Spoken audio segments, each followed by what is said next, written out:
So Alan, I'll get to you in just 1 second. I just want to give the authors each a minute or two just to respond to our comments if they would like, and then we'll circle back here. Yeah, so Amy, I don't know if we'll maybe kick things off with you, just go in order. And what I would say is thank you, Allison. And I appreciate that you understood that it's relevant even if it's about public because of this. And Allison made some fabulous suggestions in terms of, I think what you're telling us is there's some cross-sectional cuts. Oh, I'm sorry. Thank you. I was just thanking these the people who provided comments because Luann was very kind in recognizing that there is this kind of effect that can happen. Things that are happening at the public banks may not be far behind. And so I appreciated her gracious way of putting that for us. And then Allison made some fabulous suggestions for what I think are cross-sectional cuts that we could do in the paper that we've not yet done. So I wrote those all down and plan to go back home and with Zhang and others and really think about it and see if we can get it right. So yeah, and the idea that transparency and disclosure is so important because I studied disclosure. This is my first banking paper, but I've been researching disclosure for a long time. And in so many settings, disclosure is something that we think of as being just beneficial, right? Because with more information, markets work better. With more information, we make better decisions.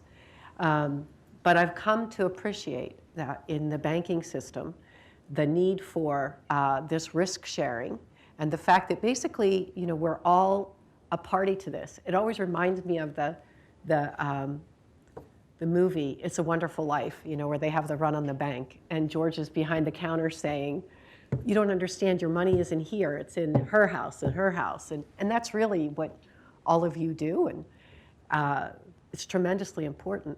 And so I feel like one of the things that maybe we aren't doing as academics we could do better is to help understand what Clayton was pointing out this morning. Why is there a decline in the frequency of just the number of community banks when they play such an important role in the development of our communities? So that's given me pause, and maybe it will affect some of the research I choose to do in the future. So thank you for that. Appreciated being here. Okay, Ellison and Luann, thank you so much for taking time to carefully reading our paper. Ellison, thank you for bringing this, is there any change in the home mortgage disclosures, and what is the role of regulators, why people are not taking the worst case scenario? This is definitely something we need to incorporate in the introduction. Thank you, I appreciate it. And Luann, thank you so much. Just like Amy, this is my first banking paper as well. And I'm fascinated, but the more I read, the more I am fascinated by what exactly is examined, what is the importance of this. I'm very happy to be here just to see whether our paper actually tests the smell test of, okay, we read a few papers, we know what data looks like, but I am not where I don't have a community banking account, so I don't know much about community banking other than what we read. Thank you very much for bringing your insight. I like your story of, okay, there is a story behind every number. We will definitely just think about this, and then you emphasize the importance of local competition, how it may affect these interactions. Well, thank you. We appreciate your insights. Thank you. You're welcome. Thank you very much for the comments. And yes, definitely know the importance of keeping some information not public. So yeah, this is what we do. But I really appreciated the framework, Allison, that you provided, and we probably do need to perhaps try to, if we can, try to disentangle, the regulatory influence, but or as an incremental information, and think a little more about that. That was one of the reasons why we wanted to use the matters requiring attention, because it is, as we know, there's a big lag between the enforcement action and what's actually developing in the bank. So if we could think a little more about maybe even looking at particular texts or topics that are in those matters, that could perhaps suss out some of those timing, things. And yeah, thank you for describing. Several people in this audience probably know, but the examination process is a back and forth. There's a scoping, and there's that kind of information gathering and describing that. And so that's a bit in the paper, but we could probably spend a little more time walking through that mechanic and thinking about how information is being created, shared within the bank, and also with the regulator. So thank you very much. Welcome. Okay, Alan, thank you for Thanks very much. So Allison, she's a feisty competitor here, so she challenged me last night at dinner and challenged me again publicly. Yeah, okay, you're this section is really good too. So See? really, See? I told you. So I'm going to call it a tie. I'm not. You know what? I'll take not it. gonna- We had not- stiff not gonna competition, let so you I'll win. take it. So. Okay, so really good. And the papers, again, they really fit together very well. It's a nicely crafted session, thanks to the organizers. And we have the common theme of information disclosure. And actually, isn't that a great topic for banking? What is it that banks do? Well, yeah, a couple of people I sent that paper last night. So they do. What do banks do? They acquire and process information. And now we're going to, when we disclose information, for whatever reason, regulators disclose whatever, what do we do? And let's get our theory right. The theory is, so now why am I going to invest in information if the regulator is now going to just give it away for free? I'm going to do less investment in information. So as we saw, we lend less. And maybe we might think another idea might be, maybe we do less in relationship lending, because relationship lending requires a lot of investment in information. And if it's going to get given away in a comment letter or something else, maybe I do less of that. So in the long run, I'm going to have less. So one implication here is not only are we going to shift less lending, but we're going to shift away from relationship lending toward more transactional lending with less investment in the information. So generally speaking, I like these papers, and there's ways they can be related together. So let me mention a couple of extra themes. So some of you can always do more implication of results. Some of you said implication for the local community. Okay, I'm sorry, I'm probably mispronouncing your name. Yeah, what happens in the local community? That's great. That's what we want to see. But also, I think Amy had the risk of the bank. But also, we can look at risk more broadly.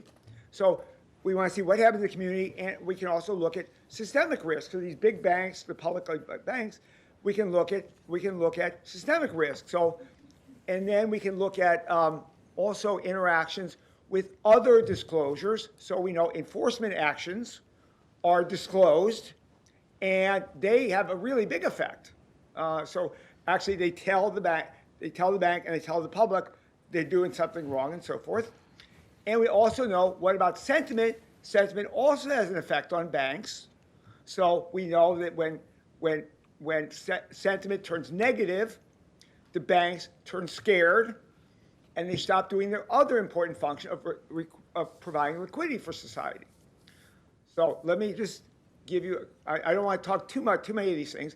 I'll give you a couple of papers to look at, all published in 2022, believe it or not. So we have bank sentiment and liquidity creation. I have a paper in the JFI this year. You can look that up. Enforcement actions. Why don't we see the interactions between these comment letters and the enforcement actions? They're kind of the same thing, but a little bit different. And so that's in the Journal of Banking Finance for this year. And then the last thing is, I didn't see enough in these papers about differences across banks.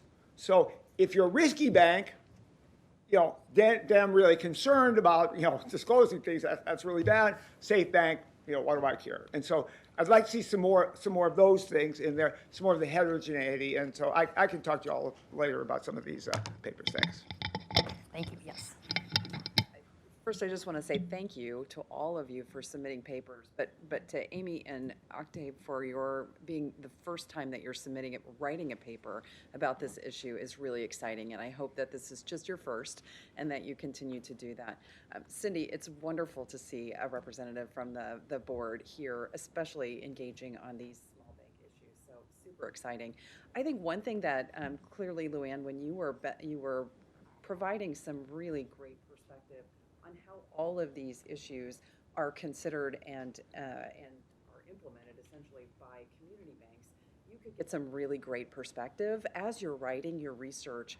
If you would reach out to some community banks or even some state bank commissions to get a better understanding without making an assumption that then might not be proven out through your paper or might be maybe just a little bit off, if you would work with folks to get that story that underlies how banks implement the regulations or how they work together with their during the examination process. But I think this is a phenomenal way to really explore some of the really critical issues that are happening within the community bank sector. And Luann, your comments were just fantastic. So Oh, thank you. more of that as you're going through your research, I think would really benefit you and to help you understand how banks think about this as they're going through that. They have my number. I imagine they do, but thank you for doing this. This is a great You're welcome. benefit. Yes, Carl.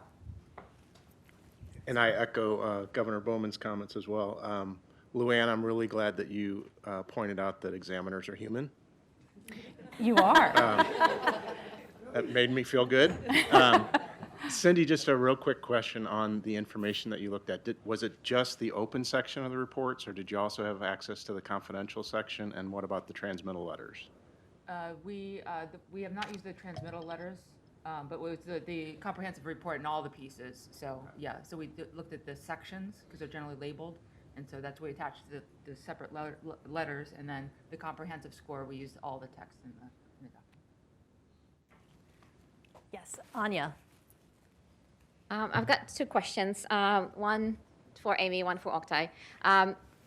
Amy, so it was very interesting to see the importance of the letters coming from the SEC, because I looked at enforcement actions, and it's a little bit different interaction. And it was one thing that I thought about for following also on Allison's comments is these comment letters are going to focus specifically on accounting performance. And so they may or may not be of interest to banking regulators, depending what it is that they address.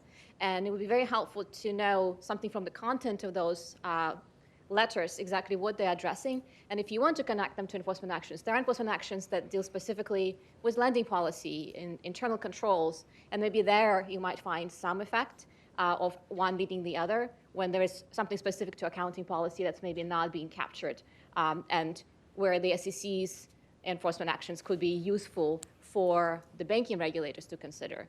And kind of thinking about your results on loan loss provisions, because these letters might be specifically dealing with loan loss provisions, it might be sort of expected that timeliness will be affected. So maybe there's something to be said about their impact on what you observe in your outcomes. And for Oktay, I was really curious to see the split between 45% and 55%. When I read the paper, that was not my expectation.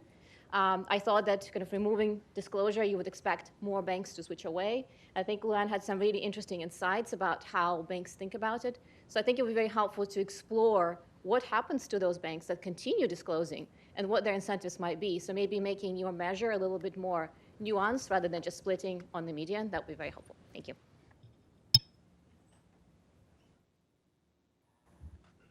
Can I respond? Yes, please. Sorry.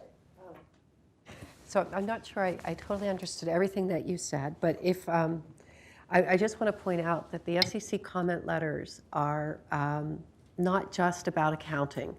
And what I mean by that is I think that all of you who run actual organizations know that accounting isn't just about accounting, ever, right? Accounting is, given that three of us here are accounting professors, you kind of hit a hot spot.